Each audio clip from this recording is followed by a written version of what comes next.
This video is about my thoughts and reactions to the leaked Lumineth and Soulblight models.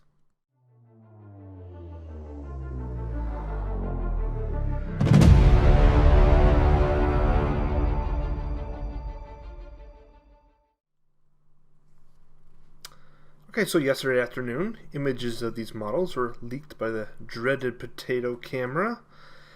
It's amazing how that happened kind of immediately after the weekend reveal show was announced, and how the quality of those images is just so terrible.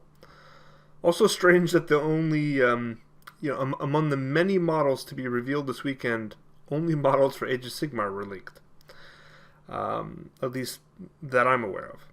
So I would think that these types of leaks are met with kind of the utmost annoyance and frustration from the team at Games Workshop, but given the images floating around, they really had no choice but to release the polished photos of these models in advance of the weekend event.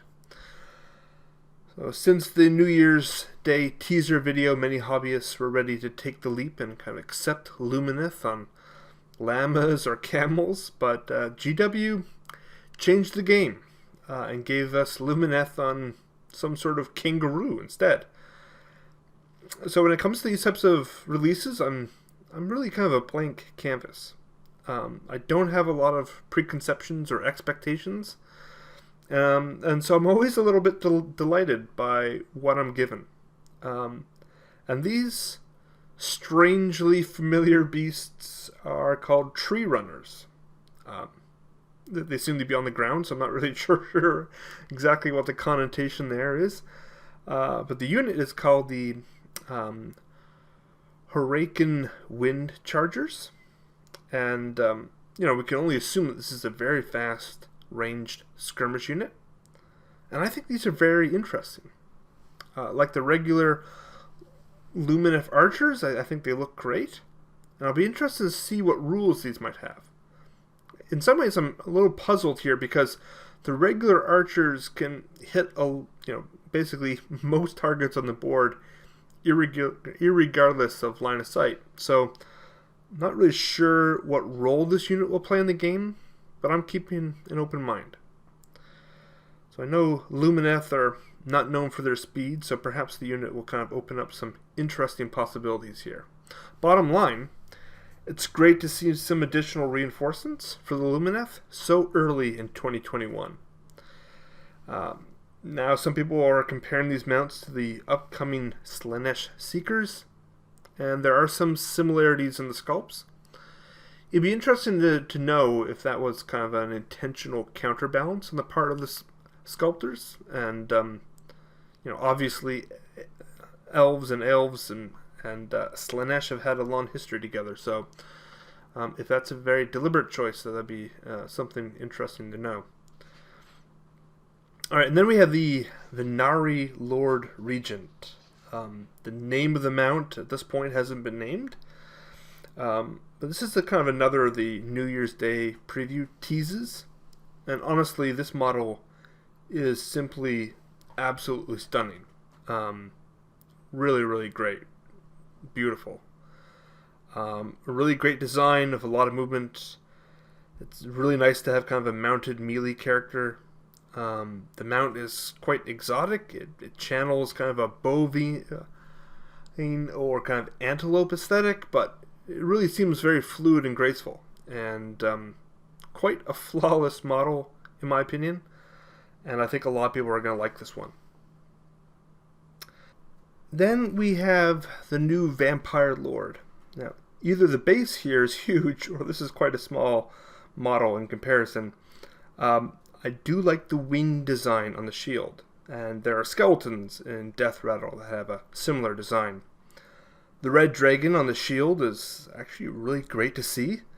The article specifically states that the power of ancient bloodlines is rising, so this could be an actual genuine blood dragon vampire, which would be cool. Some of the other bloodlines here traditionally don't make a lot of sense. Strigoi, for instance, is more in a flesh eater courts. The weapon here looks brutal, and it's nice to see something other than the traditional sword.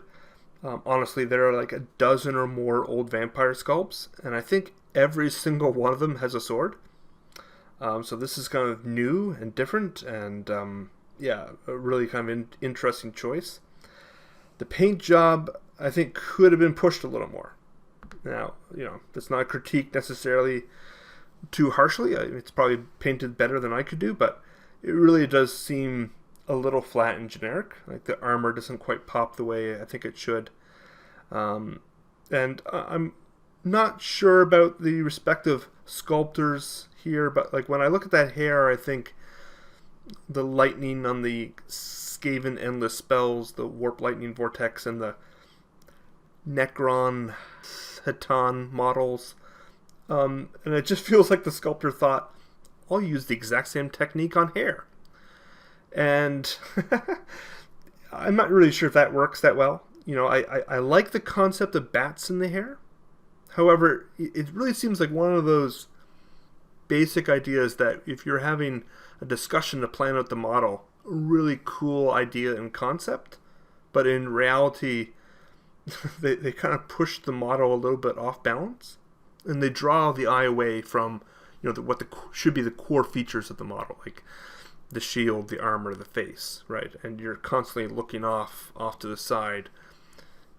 In that way, it's probably not the best design way to do it, but with a very slight adjustment, you can kind of just remove those bats, and this is an image that was discussed in kind of a private chat this afternoon, and really just swapping the head or removing the bats altogether, completely changes the appearance of the model.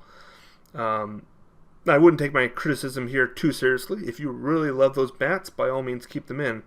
And I can't sculpt models, so I'll probably buy the model when it comes out in Soulblight, and knowing me, I'll probably keep the bats on. But overall, I'm very excited for a full Soulblight release. The Vampire Counts was Mrs. Hoove's army of choice back in Warhammer Fantasy, so I want to see a variety of other vampire sculpts here to add to my collection.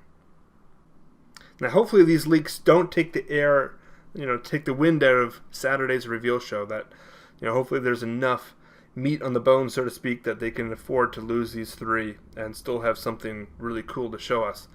Now, the community article specifically asks, what heroes will stand against this reborn evil? That sounds amazing, right? Perhaps we'll get a hint at some of the kind of rumored vampire hunters sooner than I expected. I'll be tuning in to watch that show and likely making a video about anything else that is revealed. So thank you for listening. I'll see you in the next one. I hope you enjoyed this video. Thank you for watching. Please consider supporting the channel by commenting on the video, hitting that little like button, and subscribing for more Warhammer content.